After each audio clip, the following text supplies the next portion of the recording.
The IEA has said that they've seen explosive growth out of the United States. If the Permian Basin alone was an OPEC producer, it would be the fourth largest.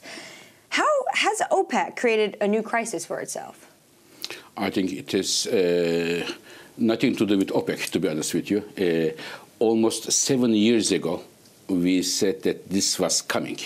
And in fact, we said that United States, 2017 or 18, would be the #1 producer of the world. And we expect this year, United States will overtake Saudi Arabia and that of Russia, became #1 top oil producer, because it's a shale revolution. Economics is there, reserves are there, policies are there, and it's going to go very strongly. If we see prices to remain at these levels or even higher, this process, this growth may even be stronger.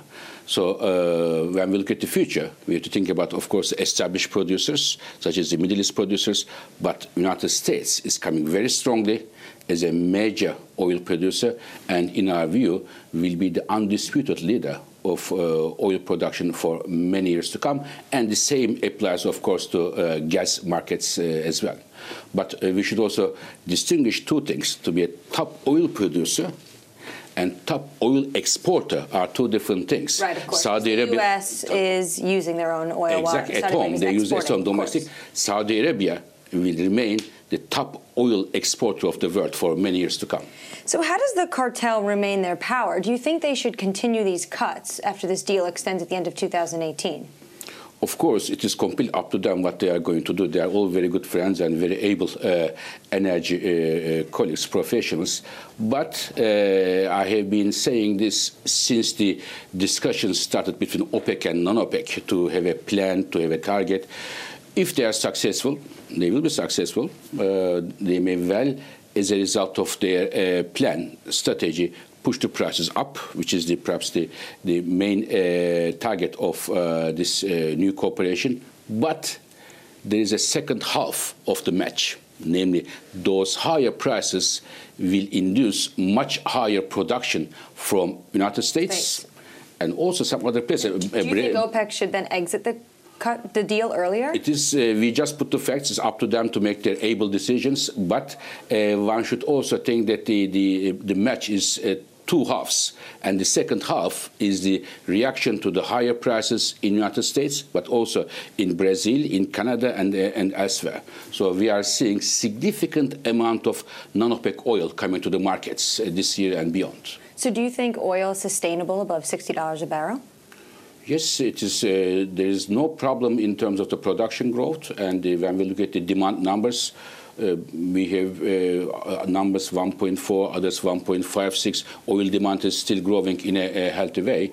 I don't see any major difficulties at these prices. Do you think prices would go higher, 70 or higher? I cannot talk about the precise prices by law, but what I can tell you is that with the current prices, there is a lot of oil to come to the markets, especially from North America, but also from Brazil, from Mexico, from Canada, and also from Middle East countries. So we don't have a problem of having enough supply today. You said earlier the silent shale revolution isn't so silent anymore. Yeah. That American technology, could OPEC benefit from it? Is it a friend or a foe? I think, in my view, from the shale revolution, everybody benefits because it improves the global energy security. More producers, more diverse suppliers. But I can tell you that some of the Middle East countries are now importing the shale gas from the United States. China is importing the LNG from the United States. Some European countries are importing LNG from the United States. But we should be honest, and we also should say that there will be a competition between the shale oil, and there is a competition, in fact, and the conventional oil coming from Middle East and elsewhere. I want to ask you about this BP report. They came out yesterday saying that oil demand will peak in the late 2030s, and they raised their forecast for electric vehicles. Do you see oil demand peaking? We also think that, first of all, electric cars will grow significantly. And this is because of two reasons. Many countries in Europe and elsewhere giving generous subsidies for electric car users, and the cost of batteries are going down.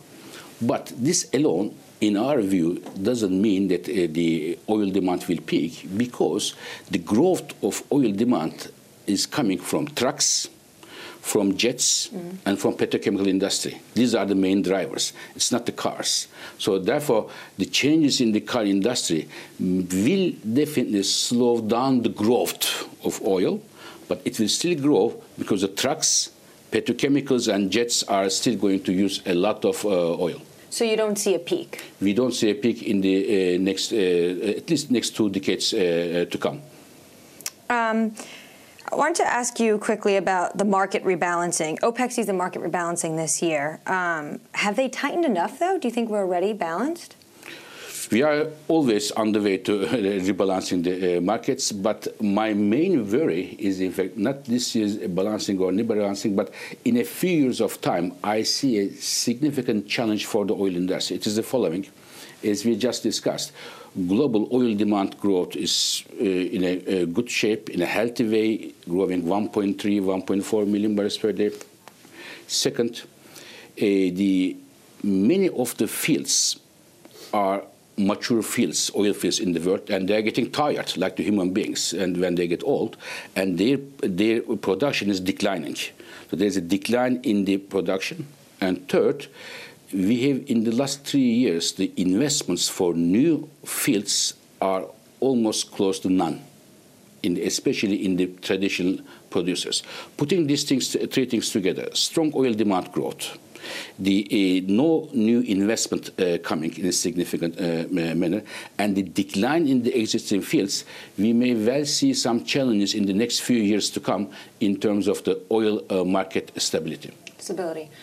Quickly on supply, the IEA has said that new supply outside OPEC may be enough to meet demand this year. But what about 2019, 2020? Yes, it can be also 2019, 20, but when you look at 4 or 5 years from now, as I mentioned, we may have some challenges in terms of the supply and demand meeting each other, because the demand is very healthy, very strong, and at the same time there's a decline in the existing fields. So as a result of that, we may have a surprise in 4 or 5 years of time if the investments are so low as we have seen in the last 3 or 4 years.